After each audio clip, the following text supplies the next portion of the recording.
नमस्कार, आप देख रहे हैं मास्टर स्ट्रोक। आप सभी का बहुत बहुत स्वागत है। मेरा नाम रोबिका लियाकत है। मास्टर स्ट्रोक का आज स्पेशल एडिशन कौन बनेगा मुख्यमंत्री इसलिए है क्योंकि कल सुबह 6 बजे से लगातार वो नतीजों की जो दौड़ है वो शुरू हो जाएगी। 5 चुनावी राज्यों में आज की रात इंतजार की रात है। इंतजार उन नतीजों को लेकर जो ये तय करने वाले हैं कि अगले 5 साल सत्ता किसके हाथ रहने वाली है। इन 5 राज्यों में सबसे बड़ा और अहम सूबा है उत्तर प्रदेश, जहां एग्जिट पोल के नतीजे और ईवीएम दोनों पर जंग छिड़ गई है। ज्यादातर एग्जिट पोल यूपी में योगी की सरकार वापसी की भविष्यवाणी करते हुए दिख रहे हैं, लेकिन कुछ ऐसे भी हैं जो 22 में बाइसाइकिल का नारा सच होने का दावा भी कर रहे हैं।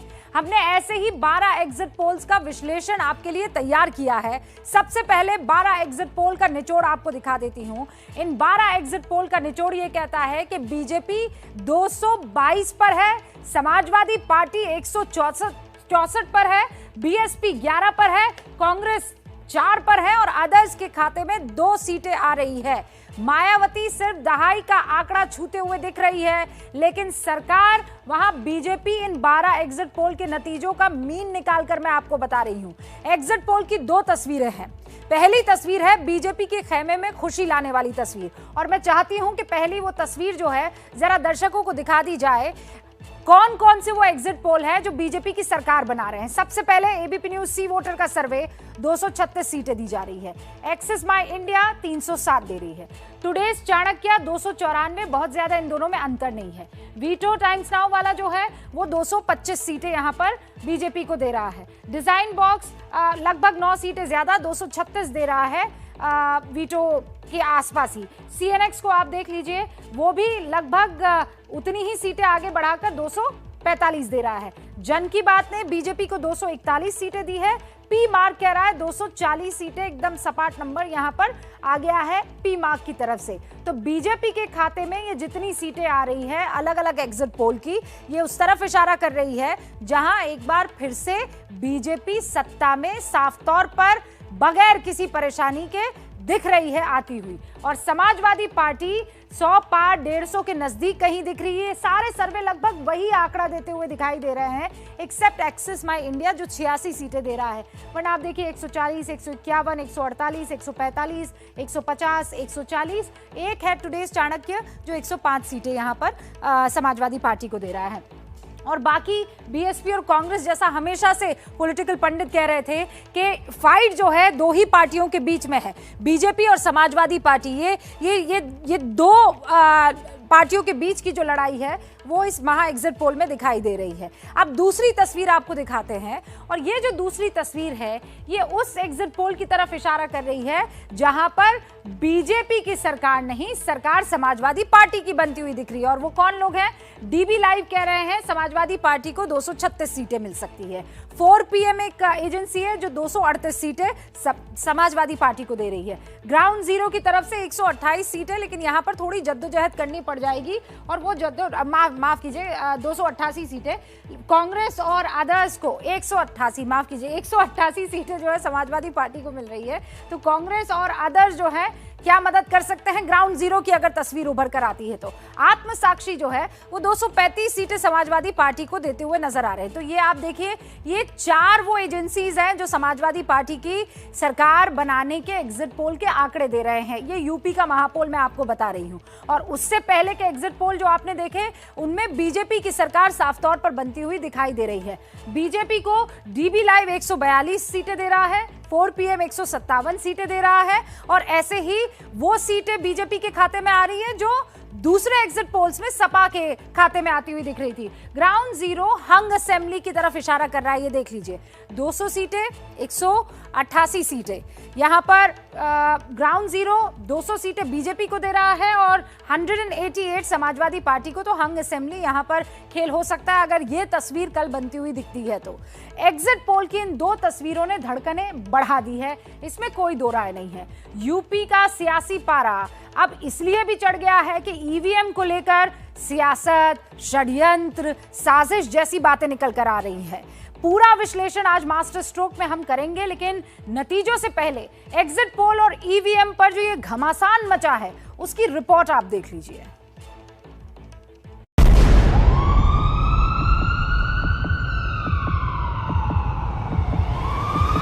लेकिन जो एग्जिट पोल आए हैं वो कहीं ना कहीं परसेप्शन ये क्रिएट करना चाहते हैं कि हाँ भारतीय जनता पार्टी जीत रही है, जिससे वो चोरी भी करें अगर वो भी ना पता लगे कि हाँ चोरी हुई है।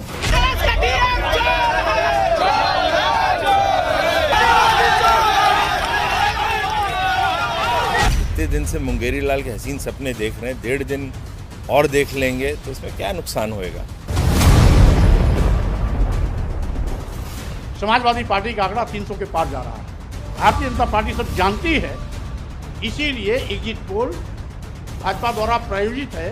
ईवीएम विलाप मंडली है, इसका जो है वो हार से पहले का हाहाकार शुरू हो गया है। तो इन्होंने जो है वो कभी चुनाव आयोग पे सवाल खड़े किए, कभी वहाँ पर जो अधिकारी वहाँ पर तैनात हैं काम करने में लगे हुए हैं उन पर सवाल खड़े किए।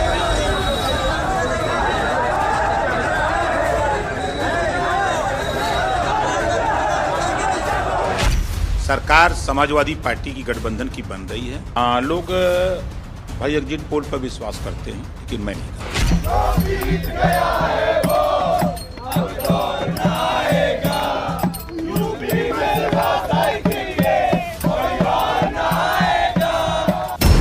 अखिलेश यादव जी ने जो प्रेस कॉन्फ्रेंस की है, इससे माहौल खराब करने का प्रयास किया जा रहा है उत्तर प्रदेश के अंदर। उत्तर प्रदेश का चुनाव लोकतंत्र की आखिरी लड़ाई है। इसके बाद तो जनता को क्रांति करनी पड़ेगी, तभी बदलाव आएगा।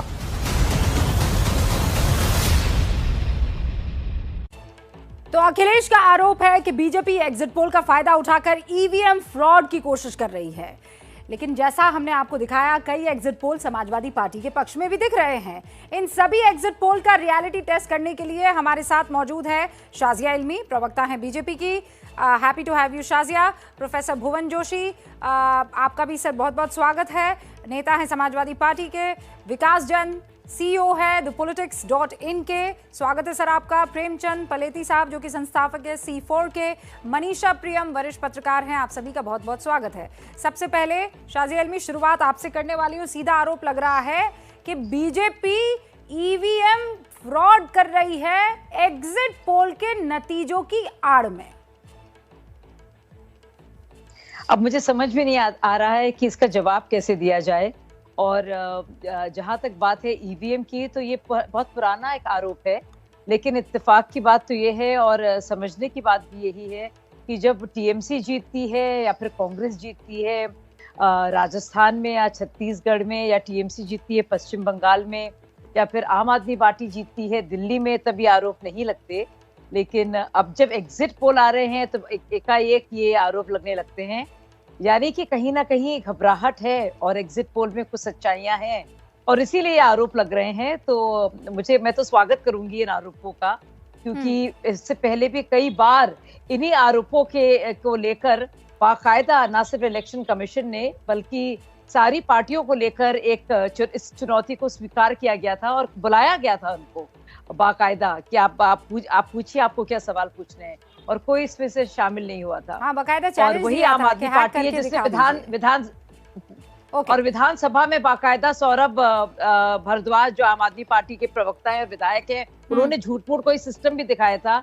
लेकिन ये वही लोग हैं जो अगर कल यहाँ जो आप एक महत्वपूर्ण बात कह तो रही हैं, मैं उसी को सवाल के तौर पर प्रोफेसर भुवन जोशी के सामने रखना चाहती हूँ। प्रोफेसर जोशी, शाजिया इल्मी कह रही हैं कि आप लोग पहले ही हार मान गए हैं और उस हार का ठीकरा आप किस पर फोड़ा जाए, तो ईवीएम खेलते हैं। चलिए, पहले तो मैं सबसे पहले आपको बधाई देना चाहता हूँ और बधाई इसलिए देना चाहता हूँ कि अब हमारे यहाँ कहते हैं कि पूरे दिन में 24 घंटे में हमारी जिंदगी में और आज मैंने सरस्वती का बात आपकी जिंदगी में देखा जब आप 288 कहेंगे, और मैं कहना चाहता हूँ जब रिजल्ट आएगा 310 का आंकड़ा समाजवादी पार्टी बना सकते, क्योंकि पिछले 5 वर्षों से जोशी साहब, कुछ आपकी आवाज में दिक्कत है, मुझे ठीक करवाना पड़ेगा। लेकिन जितना मैं समझ पाई कि आप कह रहे थे मेरी जिब्बा पर सरस्वती उस वक्त विराजमान हो जहां पर मैंने 188 को गलती से 288 कह दिया।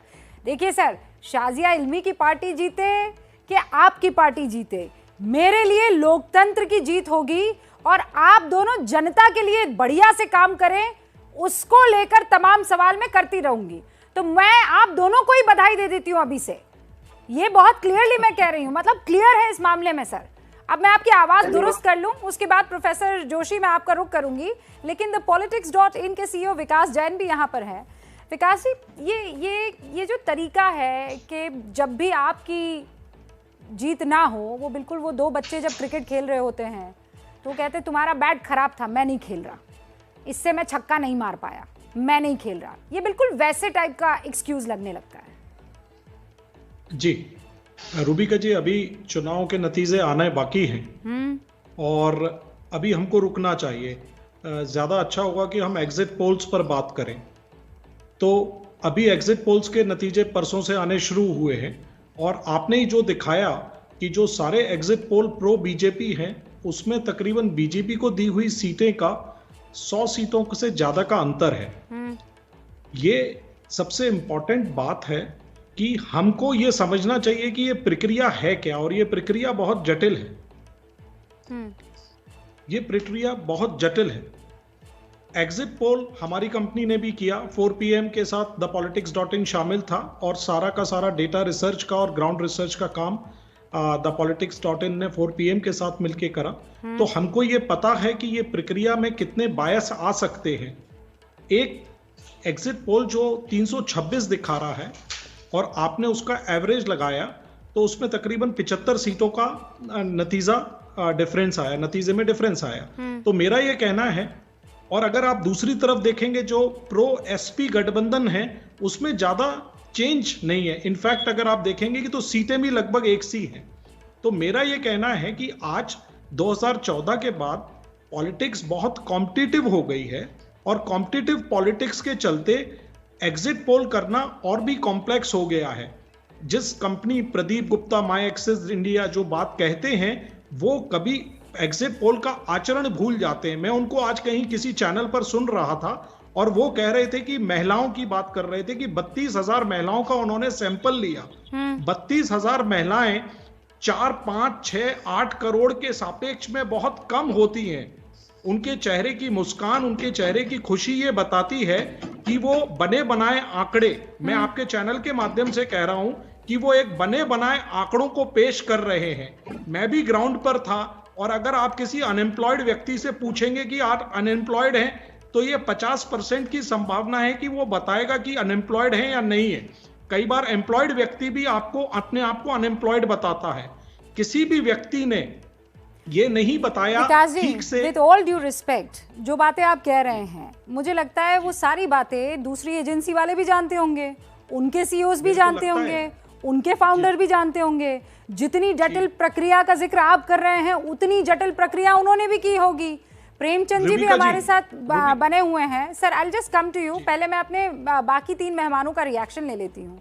और आपने कहा कि आज हमें एग्जिट पोल पर चर्चा करनी चाहिए, ईवीएम पर नहीं। मुझे बहुत खुशी होती, मैं ईवीएम पर ही चर्चा नहीं करती और एग्जिट पोल पर ही करती अगर पॉलिटिकल पार्टी और मेन प्लेयर कंपटीशन में ईवीएम का जिक्र नहीं करते। सर प्रेमचंद पलेती जी हमारे साथ हैं। 10 सेकंड में अपनी बात कह दीजिए, फिर मैं पलेती साहब का रुख करती हूँ। चलिए। मैंने अभी आपको जटिलता का तो रुख ही नहीं किया था, मैं अभी आपको कॉमन सेंस की बातें बता रहा था। मैं जटिलता बताऊंगा तो प्रदीप गुप्ता माई एक्सिस इंडिया को बूथ की बाइसिंग के बारे में अभी ABCD भी नहीं पता है। मैं आपको 30%। सुनिए सर, अब वो प्रदीप जी यहाँ पर है नहीं। अगर प्रदीप जी यहाँ पर होते तो मैं आपको बड़ा शौक से उनको काउंटर करने का, उनके ऊपर आरोप लगाने का मौका देती। That person is not here.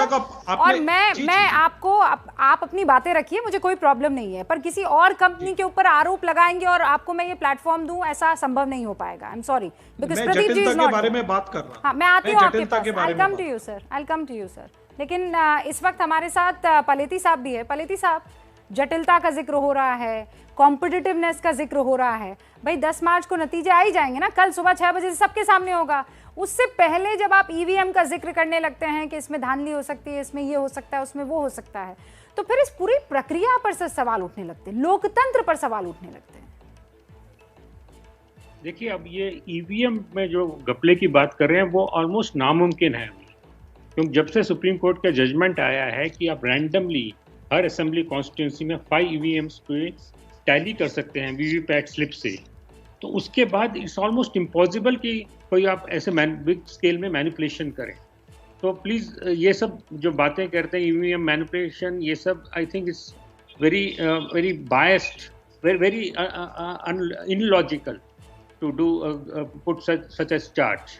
और जो उन्होंने भी 4 PM का मैं जानता नहीं इनको, और मतलब मैं भी कोई 25 साल से पोल्स कर रहा हूँ, पर जो एजेंसीज ने समाजवादी पार्टी को भी आगे दिखाया है, तो मुझे उनके क्रेडिबिलिटी के बारे में पता नहीं।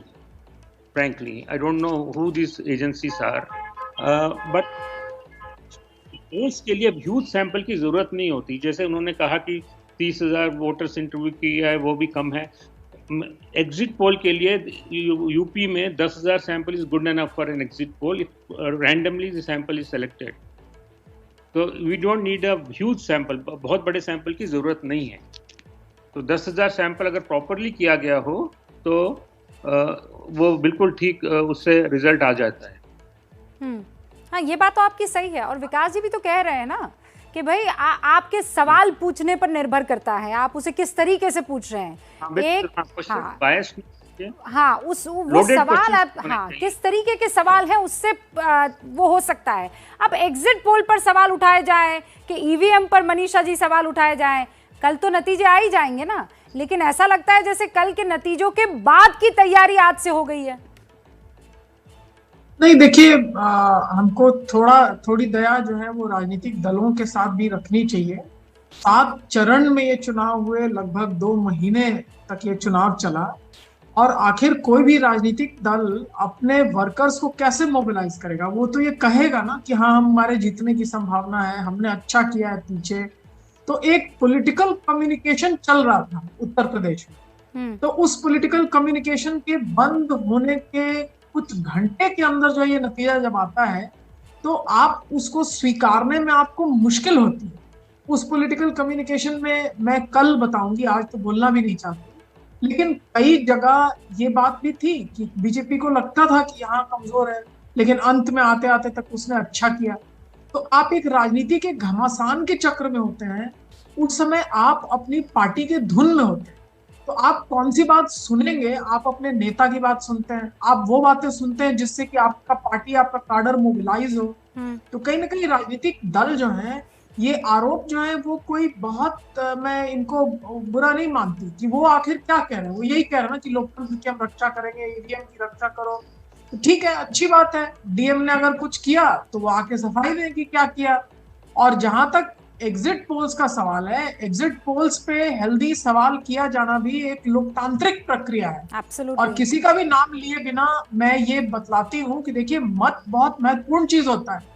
लोगों को पैसा, जेवर, इन चीजों से प्रेम होगा, लेकिन हिंदुस्तान में लोकतंत्र की जड़ें इतनी मजबूत हैं कि कहाँ वोट दिया, मेरा वोट सुरक्षित है कि नहीं है, और लोग 5 साल जीते या हारे, अगर मत की सुरक्षा रही हो तो उसको सम्मान के साथ उस प्रक्रिया को चलने देते हैं। भारत कोई वैसा देश नहीं जहां लोग रिवोल्ट करते हैं। लेकिन आप जब एग्जिट पोल्स की देखिएगा, मैं फिर ये बातें कल, चूंकि एग्जिट पोल्स की तो बात होनी है कल के चुनाव के समय में, और उसमें कोई भी पोलस्टर ये नहीं कह सकता कि मैंने 32,000 कर लिया, मैंने 10,000 कर, मैंने बहुत बातें सुनी। और आप मुझको जर्नलिस्ट बुलाती हैं, वास्तव में मैं लंदन स्कूल ऑफ इकोनॉमिक्स से PhD हूँ, मेरा नाम डॉक्टर मनीषा प्रियम है, मैं चुपचाप रहती हूँ। रैंडम सैंपलिंग का तरीका जो है वो बहुत कठिन है हिंदुस्तान में। आप बताइए कि हम एक उत्तर प्रदेश को 3 भूखंडों में बांटते हैं, कोई 4 भूखंडों में बांटता है।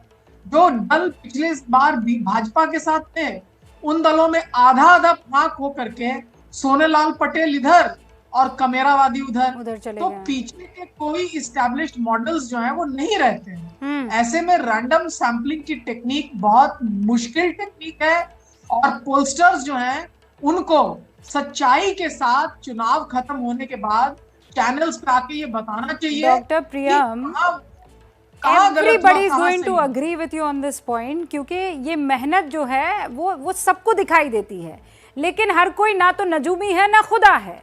जिस तरीके से वहाँ पर फॉर्मूला जो अपनाए गए हैं और जिस मेथड से ये एग्जिट पोल किए गए हैं, उस हिसाब से नतीजे आए हैं। और अगर आप रैंडमली भी देखें तो 10 से ज़्यादा एग्जिट पोल जो है एजेंसियों के। डॉक्टर प्रियम, मैं आती हूँ आपके पास। एग्जिट पोल पर हमारा जो ये विश्लेषण है वो लगातार जारी रहेगा। प्रोफेसर भुवन हमारे साथ हैं, उन्होंने अपनी बात अब तक नहीं रखी है। भुवन जी, आपकी आवाज़ अब मेरे ख्याल से दुरुस्त हो गई है, पहले आप अपना ओपनिंग रिमार्क दे दीजिए और अखिलेश जी जो ईवीएम पर अपना भरोसा नहीं जता पाने की कोशिश कर रहे हैं, ये क्या बताता है?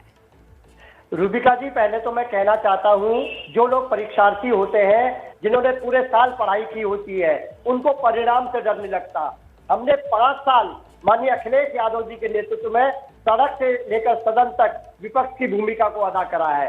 हमने किसानों, मजदूरों, युवा, विद्यार्थी, मातृशक्ति की लड़ाई को लड़ने का काम करा है। हमें पूरा विश्वास है और मैं आश्वस्त करना चाहता हूं आपके चैनल के माध्यम से, 10 मार्च के दिन होगा और माननीय अखिलेश यादव जी मुख्यमंत्री होंगे उत्तर प्रदेश के और समाजवादी पार्टी की सरकार होगी। नहीं, वो तो होगी। स्वस्थ हैं तो आप ईवीएम पर सवाल क्यों उठा रहे हैं एक्चुअली? और मैं डॉक्टर प्रियम से भी कहना चाहूंगी कि आपकी बात पूरी तरह से सही है कि रैंडम सैंपलिंग और पूरी तरह से रिप्रेजेंटेटिव सैंपल जो है बहुत जरूरी है मेथोडोलॉजी के तौर पर, और उसको किस तरह से वो सैंपलिंग की जाती है उसके बारे में भी नहीं। मुझे खत्म करने दीजिए उसको, नहीं मुझे खत्म करने दीजिए बात को, मुझे खत्म करने दीजिए अपनी बात को। लेकिन मैं ये सवाल पूछना चाह रही हूँ कि अपने कार्डर्स को उत्साहित करने के लिए या फिर काउंटिंग एजेंट के रूप में बने रखने तक के लिए क्या जरूरी है कि ईवीएम पर और पूरी प्रक्रिया पर जो लोकतांत्रिक प्रणाली का एक बहुत ही बहुमूल्य हिस्सा है आप सवाल उठाएं? क्योंकि अगर ये बात होती तो आप बताइए, आपको एग्जिट पोल के बाद ये बात क्यों एकदम से यकायक समझ आती और क्यों हम किसी भी? ठीक है, आपके 2 सवाल है। पहले प्रोफेसर भुवन जवाब देंगे और उसके बाद स्टैंपिंग होती है, डॉक्टर प्रियम होता है, किस तरह से काउंटिंग, किस तरह से ईवीएम। ये बात तो सही है ना, यहाँ बैठे वो तमाम लोग जानेंगे जब काउंटिंग हो रही होती है तो सबके काउंटिंग एजेंट वहां पर मौजूद होते हैं, वो तब तक हस्ताक्षर नहीं होंगे। एक सेकंड सीओ साहब, मैं आ रही हूँ, आपका रुख कर रही हूँ। प्रोफेसर भुवन पहले अपनी बात रख ले। देखिए, हमें सब संस्थाओं पे विश्वास है, हमें लोकतंत्र पे विश्वास है, संविधान पे विश्वास है। अगर हमें विश्वास नहीं है तो भारतीय जनता पार्टी पे विश्वास नहीं है, क्योंकि ये जनमत चुराने वाले लोग हैं। इन्होंने महाराष्ट्र में जनमत चुराया, इन्होंने गोवा में जनमत चुराया। कैसे चुरा लेंगे जनमत, ये तो बताइए आप। देखिए, मैं कहना चाहता हूँ, एक सेकंड मैं कंप्लीट कर लूं। मैं कहना चाहता हूँ, जब ईवीएम की गाड़ी पकड़ी जाती है उसमें सुरक्षा जो अभी गई नहीं है, कब पकड़ी गई ईवीएम की गाड़ी? ईवीएम की गाड़ी कब पकड़ी गई? नहीं, आप फिर झूठ बोल रहे हैं और अफवाह फैला रहे हैं।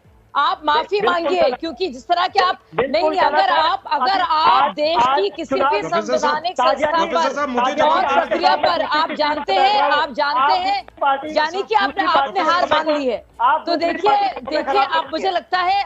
अच्छा, एक चीज मैं क्लैरिटी के साथ बोल देना चाहती हूँ प्रोफेसर भुवन, आप भी ये बात जानते हैं कि जिसने प्रोटोकॉल का पालन नहीं किया उसके ऊपर एक्शन लिया गया। जो ईवीएम मशीनें बाहर थी वो सील्ड नहीं थी, आप अच्छे से जानते हैं। अगर अल्फा, बीटा, गामा उस पर लिखा हुआ था, वो सील्ड अगर ईवीएम होती और वो इधर से उधर पहुंच रही होती, प्रोफेसर भुवन, मैं आपके साथ मिलकर आज वो तमाम सवाल खड़े करती जो वाकई जरूरी है। लेकिन क्यों फिर वो भ्रम की स्थिति? जिसने गड़बड़ी की, प्रोटोकॉल का पालन नहीं किया, उसे बाहर का रास्ता दिखा दिया। देखिए, मैं कहना चाहता हूँ कि ना तो कैंडिडेट के संज्ञान में ना राजनीतिक दल के संज्ञान में वो प्रोटोकॉल है ना, वही तो प्रोटोकॉल है, उसी का तो पालन नहीं हुआ ना, इसीलिए एक्शन लिया गया। मैं आपसे बहुत जिम्मेदारी से कहना चाहता हूँ रूबिका जी, आप बहुत सीनियर पत्रकार हैं, मैं कहना चाहता हूँ, यानी कि आप आश्वस्त नहीं हैं, यानी कि आप जितनी अफवाहें फैलाई हैं वो सब गलत थी और एक और अफवाह फैला रहे हैं। ताजिया जी, हम आपको कह दीजिए, आप भी योगी जी नहीं, समाजवादी लड्डू हम खाएंगे भी, हम भी खिलाएंगे आपको, भी खिलाएंगे। एक जो है वो बीजेपी वाला लड्डू, दूसरा समाजवादी वाला लड्डू, बस लड्डू मीठा होना चाहिए, मैं तो ये कह रही हूँ। हाँ सर, आप कुछ कह रहे हैं, कहिए। मैं कुछ बात कहना चाहता हूँ। हाँ, कहिए। मेरे साथ जो मेरे साथी बैठे हुए हैं, आपको सबसे पहले अपने शो में ये बताना चाहिए और शाजिया जी को भी बताना चाहिए, प्रोफेसर दूसरे जो भाई साहब बैठे उनको भी, कि रैंडम सैंपलिंग और रिप्रेजेंटेटिव सैंपलिंग में जमीन आसमान का अंतर होता है। जो कंपनियां एग्जिट पोल कर रही हैं वो रैंडम सैंपलिंग की बात नहीं कर रही हैं।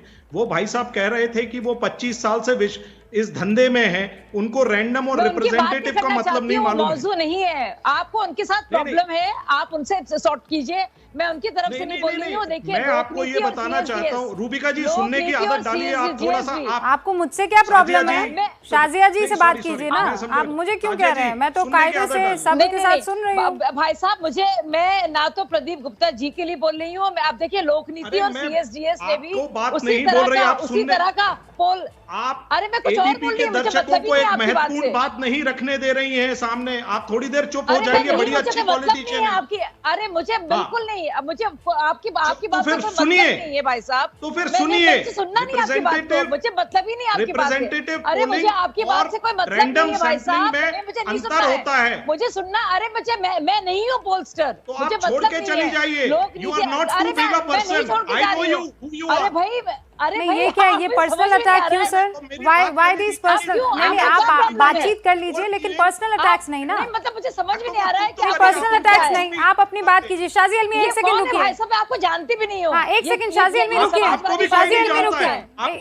आप लोग नहीं, बिल्कुल ऐसे नहीं चलेगा। नहीं, मैं समाजवाद नहीं, आपको क्या मतलब मुझे समझ में नहीं आ रहा है, आपको तकलीफ क्या है? क्रेडिबिलिटी नहीं है।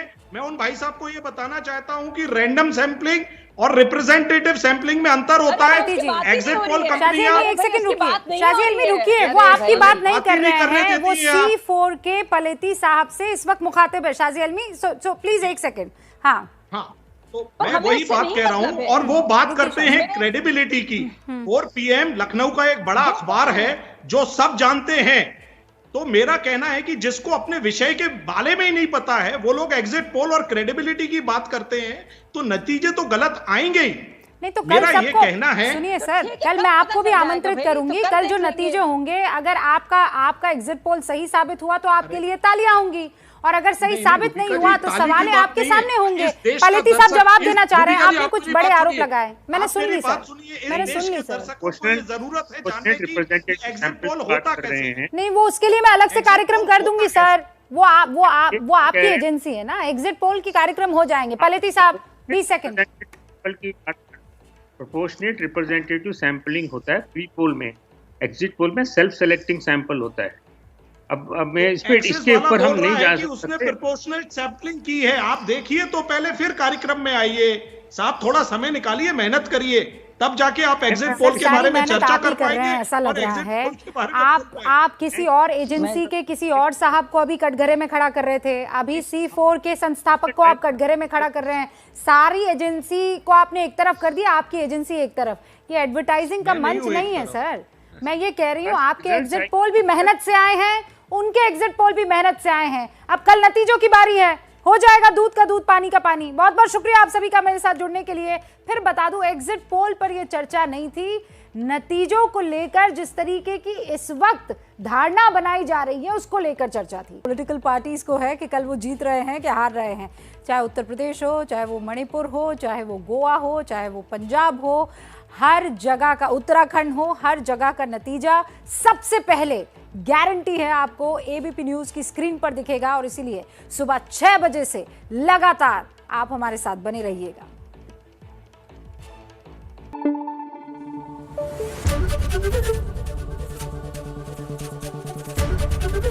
ABP न्यूज आपको रखे आगे।